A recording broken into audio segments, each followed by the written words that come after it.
Hello, welcome to another edition of Cooking with the Professor. I'm Professor M. Have a little help from my friend Leo. If I make a mistake, I'm sure he'll let you know. Tonight I'm making some beef stew. I have about 1 pound or about half a kilogram of chopped beef. I'm going to fry that in some oil. I'm going to add some mushrooms, add some more vegetables, put it in water, add a little wine, some other spices. I'll talk about that as I go along. And at the end of 2 hours, I'll have a nice stew that can make an entire meal all by itself. Step one, I have some stew meat. It's chopped into, a couple centimeter, 1-inch pieces, something like that. Size doesn't really matter that much. Have a pan I've already been heating up, got some olive oil in it. Get this started. You forgot the overhead cam. I'm going to let that brown. I'm going to turn it regularly until it's browned or lightly seared all over. Then I will put that into some hot water. I already have ready. I will then do some mushrooms in the same pan, add them to it, and let that stew for a while. Some recipes call for adding water into the pan where you have the beef cooking already. I prefer to do it the other way around and heat up the water first. I do that because I found if you add room temperature water into a pan of meat that's cooking, it can make the meat tougher. Whereas if you heat the water up first and then add the meat into the water, or add hot water into the pan with the meat, either way, you're more likely to have tender pieces of meat. So that's the way I'm going to do it.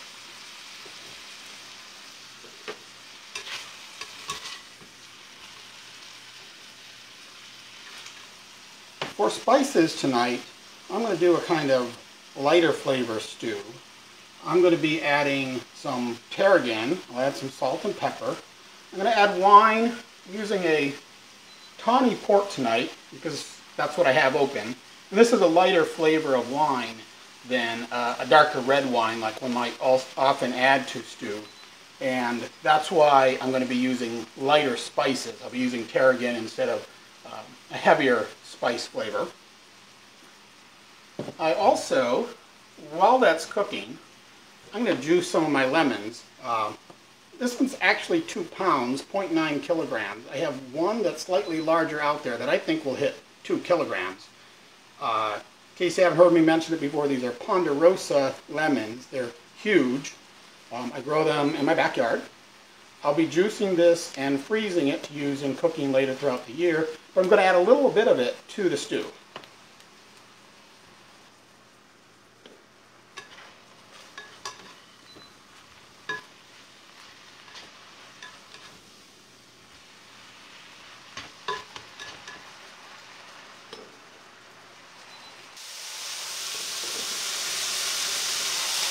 That's nearly ready to go into the hot water.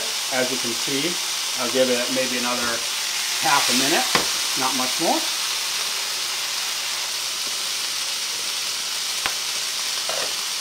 I'm going to get this into the water now.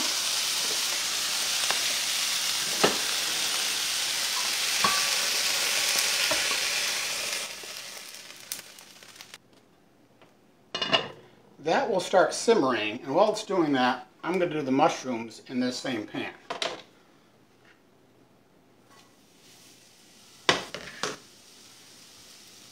I'll add a bit more olive oil.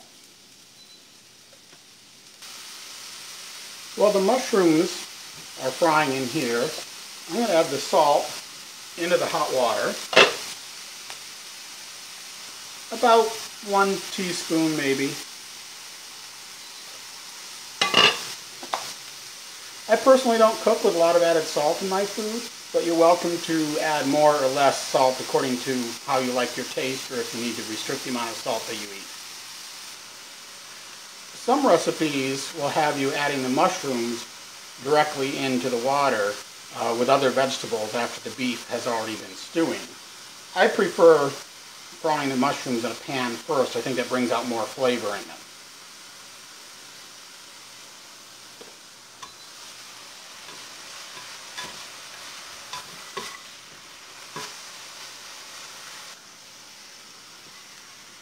Those I think are ready to go in the stew with the meat.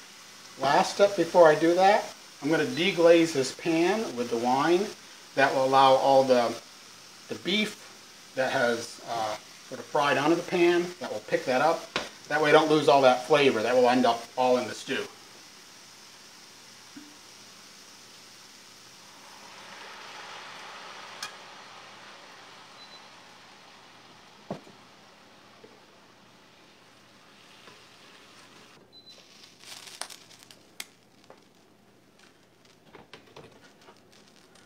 Mushrooms in with the beef. It's already stewing.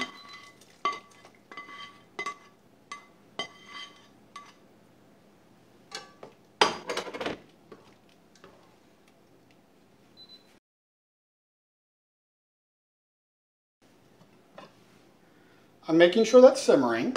I put it down on low heat, and I will let this simmer now for about 1 hour before I add the vegetables.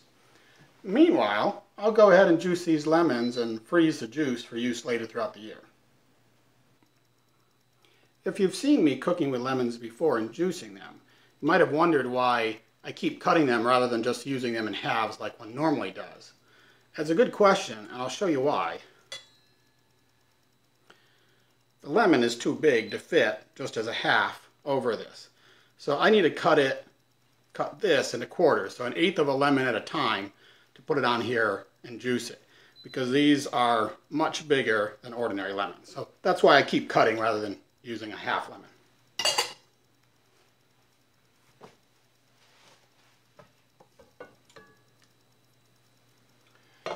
That's been simmering about 1 hour.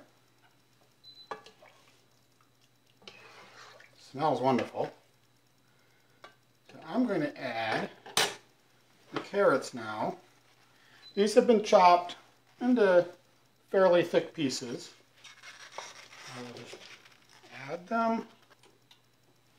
I will briefly turn the pan hotter so it comes back to a boil. I'll then put it down on a simmer, leave it covered, and let it go for about half an hour more. Hello again. It's been about half an hour. The carrots should have been cooking throughout this time. I'm now going to add the spices, the lemon juice, and the rice, and let it cook 1/2 hour longer.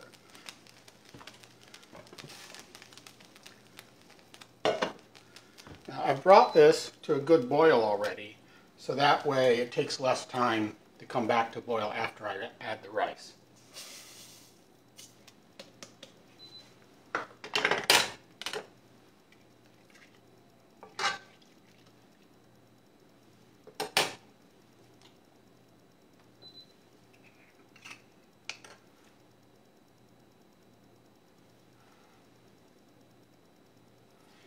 I'm adding about 2 teaspoons, maybe 1 tablespoon of tarragon. As I usually do with dried leafy spices, I crush them lightly before I add them. That releases some of the flavor. I'm also adding about 1/4 cup of lemon juice. I got, by the way, from those lemons that I squeezed, I got over 1 liter of juice from, I guess, 6 lemons.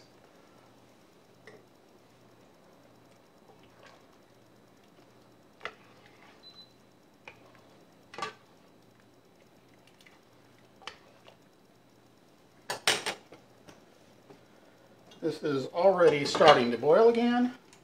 I will turn it back down on low, cover it, let it cook for half an hour, and it should be ready to eat. Hi again, it's been about half an hour. Just taking a look at this, and this has finished. The rice absorbed pretty much all of the liquid that was still in this. So it's not a soup, it's more a stew. I'm not going to need this to serve it.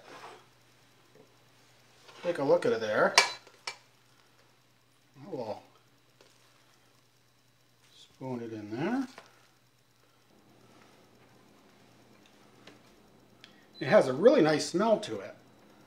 The combination of the tarragon and the lemon, I'm really enjoying this. I'm glad I used a lighter wine like the tawny port and not a heavier wine, not a darker red wine. Let you take a look at that. I'm going to take a taste of it.